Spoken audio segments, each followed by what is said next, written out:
ওকে, আমার আজকে 5.5 কিলোমিটার দৌড়ালাম আর এখন আমি আসি হচ্ছে নদীতে।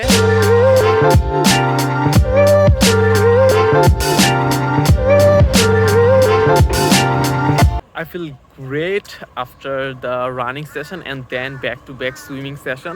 এখন যেহেতু জোয়ার ছিল, পানিটাও ছিল অনেক পরিষ্কার।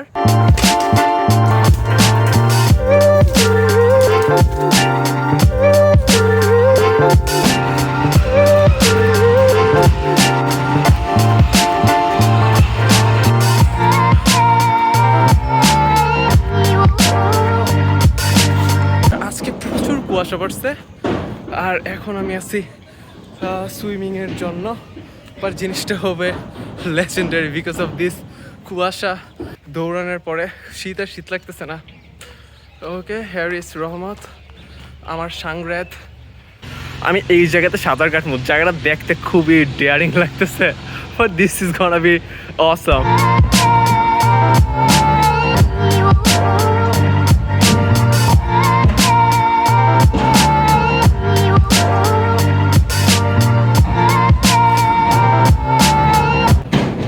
I just finished my swimming session. It's been awesome. মানে আমি 2 দিন যাবত দৌড়াইতেছি, দৌড়ানোর পরে 7টায় বাসা যেতেছি। And after the swimming session, আমার বডিটা যে এত লাইট ওয়েট লাগে, I can express with my words.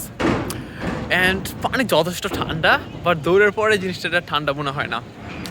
And I really enjoy this. And দৌড়ানোর পরে একটু শরীরের হাত পা ব্যথা করে, বাট সুইমিংয়ের পর মনে হয় খুব ইজিলি জিনিসটা রিকভার হয়ে যায়। And I am very glad I am having this day. আমার রানিং প্র্যাকটিসের শুরুর দিকে আমি একদম সকালে যখন অন্ধকার থাকতো তখন আমি বাসা থেকে বের হইতাম, কারণ তখন মনে করতাম যে রাস্তায় কেউ থাকবে না, আমি আমার মতো দৌড়াতে পারবো আর নো ওয়ান জাজ মি। অ্যান্ড শুরুর দিকে এই জার্নিটা খুবই টাফ ছিল, এইভাবে ড্রেস আপ করে সকালে দৌড়ানো, আর যে জায়গাতে গ্রামে সবাই অলমোস্ট চিনে।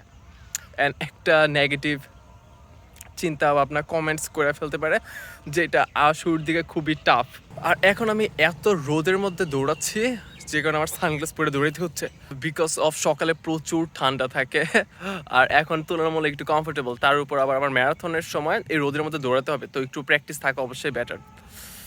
The point I am here to make is, আমি কত সব আননেসেসারি জিনিসগুলোর উপর চিন্তা করে অনেক কিছু করি না, যেগুলো আসলে কেয়ার না করলেও পারতাম।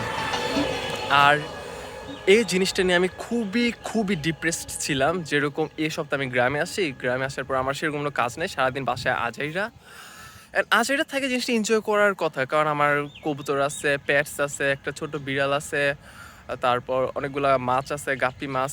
অ্যান্ড দেন সেগুলো নিয়ে আমি খুব সুন্দরভাবে দিনগুলো কাটাতে পারতাম, আমার ফ্রি টাইম এনজয় করতে পারতাম, মুভি সিরিজ দেখতে পারতাম। বাট সেটা না করে আমি ডিপ্রেসড, কারণ আমি ইন্ট্রোভার্ট। আমি আমার যেটা দরকার সেটা করতে পারি না, যেটা চাওয়া দরকার সেটা চাইতে পারি না, মানুষের কাছে হেল্প চাইতে পারি না।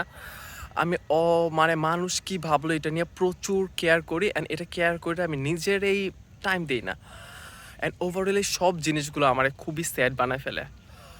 তার উপর আমি একটা বই পড়তেছিলাম, তো বইটা বেসিক্যালি জাস্ট কীভাবে ইন্ট্রোভার্ট থেকে এক্সট্রোভার্ট হয় এরকমই জ্ঞান ট্যান দেয়।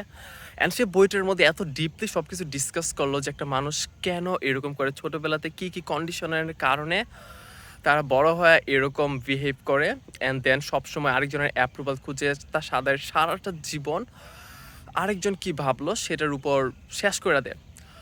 অ্যান্ড আমি যতই বইটা পড়তেছি তত আমার সাথে ম্যাচ করতেছে, বিকজ এরকম ইনসিডেন্ট আমার লাইফেও হয়েছে।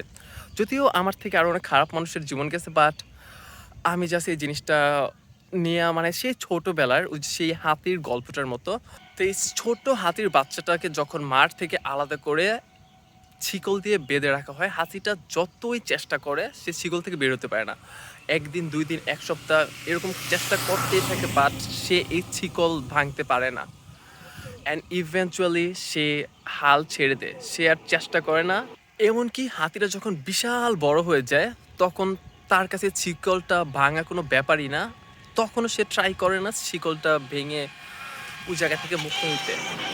এমনকি যখন পুরা সার্কাসের মধ্যে আগুন ধরে যায় অ্যান্ড সে মারা যাইতেছে, জীবন্ত পুড়ে মারা যাইতেছে, তখন সে চেষ্টা করে না সে শিকলটা ভাঙতে।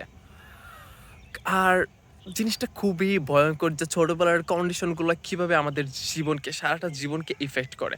আর it's not just only me, এটা ম্যাক্সিমাম মানুষের ক্ষেত্রেই কাজ করে, মানে ম্যাক্সিমাম মানুষই এইভাবে চিন্তা করে।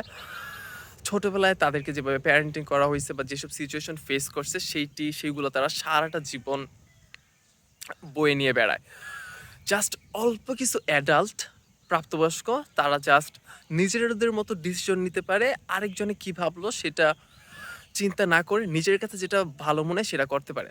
অ্যান্ড এই জিনিসটা এত ক্লিয়ারলি কনফিডেন্টলি বলতে পারতেছি কারণ আমি আমাদের একাডেমিক বইগুলোতে এইসব জিনিসগুলো পাচ্ছি, সেই কারণে আমি এভাবে বলতে পারতেছি। অ্যান্ড জিনিসটা খুবই খুবই অকওয়ার্ড বা নিজের উপর গিল্ট ফিল হইতেছে এইসব জিনিসের পরে, জানার পরে যে আমি কি করতেছি। And it's nothing wrong that আমি অন্য সবার জন্য কেয়ার করি, আমি একটু উইক, অত রাগ, মানে উইক না, আমি সবার কেয়ার করি, অত রাগ দেখাতে পারি না, সাথে সাথে অ্যাংরি হতে পারি না, ইটস নাথিং রং। বাট জিনিসটা হচ্ছে এইটার জন্য মানুষ অনেক মিসট্রিট করে আপনাকে, আপনার ন্যায্য যেটা দরকার সেটা দেয় না। যেরকম নর্মাল একটা জাস্ট গাড়ি দারোয়ান, একটা বাড়িতে যাবেন দারোয়ান, তার দায়িত্ব হচ্ছে আপনার দরজা খুলে দেওয়া, কিন্তু সে নয়সয় করবো জাস্ট বিকজ আপনি খুবই উইক, আপনি খুবই হাম্বল, আপনি খুবই ভদ্রভাবে কথা বলেন। So that's the thing. এতগুলো কথার একটাই মানে হচ্ছে আমি খুবই ডিপ্রেস ছিলাম বাসায় কয়েকদিন আসার পরে আর এই বইটা পড়ার পরে। অ্যান্ড দেন আজকে দৌড়ানোর পর আমি মিডল পয়েন্টে আসার পরে এই জিনিসটা রিয়েলাইজ করলাম যে শুরুর দিকে আমি কতটা ভয় পাইতাম দৌড়াতে, মানুষ কি কমেন্টস করবে সেই সব জিনিসগুলোর উপর। আর এখন আমি এত লেট করে দৌড়াইতে বের হইতেছি and I don't care about what other people think. আমি কানের মধ্যে আমার ইয়ারপড লাগায় রাখি অ্যান্ড আমার কানের মধ্যে ইয়ারপড লাগানো থাকে অ্যান্ড স্টিল মানুষ এক একজন এক এক কথা বলে, কই তোর কি ডায়াবেটিস হয়েছে, এমন সকালে দৌড়াইতেছিস, কি হয়েছে, কিসে এসছে, তোর কোনো সমস্যা আছে কি না, blah blah blah, and I don't care. And just একটা রিয়েলাইজেশন আসলো যদি এই ক্ষেত্রে আমি পারি যে এই জিনিসটা ওভারকাম করতে, তাহলে লাইফের আদার যে সেক্টর সেই জায়গাতে আমি এই জিনিসটা ইমপ্লিমেন্ট করতে পারবো। And that's it, thanks for watching, bye bye. It's 10 kilometers and I feel awesome.